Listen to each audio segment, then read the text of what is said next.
Korupsi Garuda Indonesia, diduga ada markup sewa pesawat dan manipulasi data.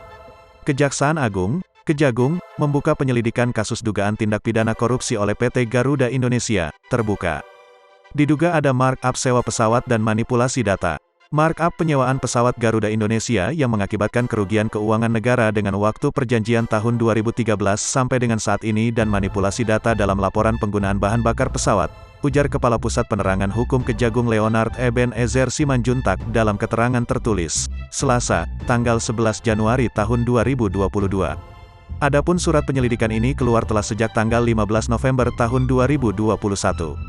Dalam pemeriksaannya diketahui bahwa berdasarkan Rencana Jangka Panjang Perusahaan, RJPP, tahun 2009 sampai tahun 2014 terdapat rencana kegiatan pengadaan penambahan armada pesawat sebanyak 64 pesawat yang dilakukan Garuda Indonesia.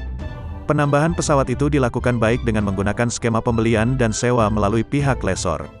Leonard menjelaskan, sumber dana yang digunakan dalam rencana penambahan jumlah armada tersebut dengan menggunakan lessor agreement.